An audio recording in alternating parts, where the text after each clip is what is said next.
I rented a R1200C when visiting the Bay Area for the first time. I'd always dreamed of riding a motorcycle along Highway 1, and the R1200C was available and within my budget for the few days I had. I have to admit, I didn't know much about this bike before hopping on it. However, I'm very glad I threw a leg over it, and in this video I'll tell you more about why I liked riding this odd bike and what's cool about it. The R1200C was a bike produced by BMW at the turn of the century to try and break into the cruiser market. See, the motorcycle industry follows trends, and just like how right now adventure bikes are the hottest thing to get to Starbucks, back then it used to be cruisers. BMW wanted a piece of that pie, and built this bike which was released for the first time in 1997. If you think it looks familiar, that's because it was featured in the James Bond film Tomorrow Never Dies. Now, what's interesting to note is that this bike has a cult following even today. I ran into a bunch of people that not only knew exactly what the bike was, but also gushed about how they loved it, and in one case even owned several at the same time. What could be so interesting about a close to 30-year-old cruiser? Well, it's certainly not going to be the power.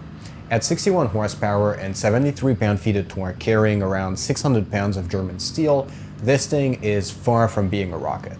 But it did come with ABS at a time where ABS wasn't as common as today, and it had a fairly interesting front suspension setup with the famous BMW telelever front end.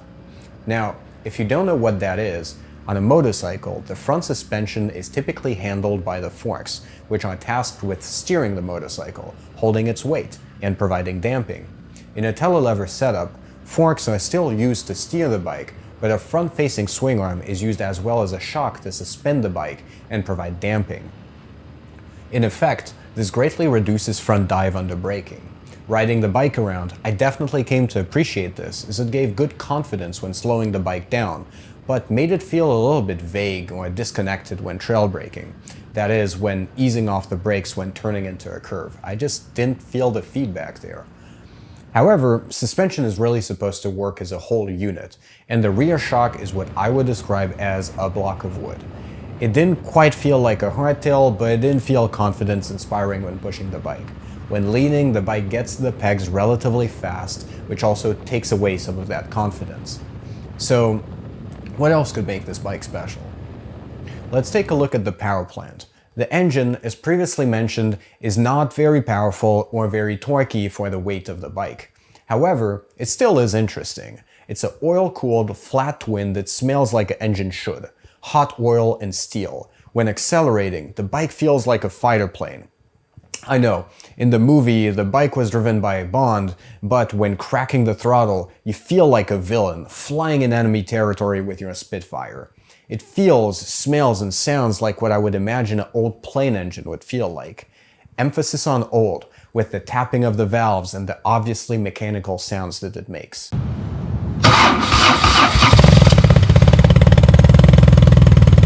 Oh, and when you step off the bike and you turn it off, it pings a lot, which is super cool. So, stepping off the bike and taking some time to look at it, it dawns on me that nothing I see on the road resembles it. It's got a lot of chrome, of course, typical for the era. However, it has that interesting wishbone-looking telelever in the front, and the single-sided swing arm in the back that add elements of refinement to the cruiser image. It may be the bike for the bad guy in a movie, but it's the bike for the bad guy who also has like a rare art collection and is a wine connoisseur. The bike was designed by David Robb, lead designer at BMW motorcycles until 2012. He's behind the design of the R1200GS, which you may have heard of. As the days went by, this combination of an old engine, interesting suspension, and polarizing looks started to really grow on me. The mark of a good cruiser isn't how fast it is or how perfect the suspension is, it's how it makes you feel.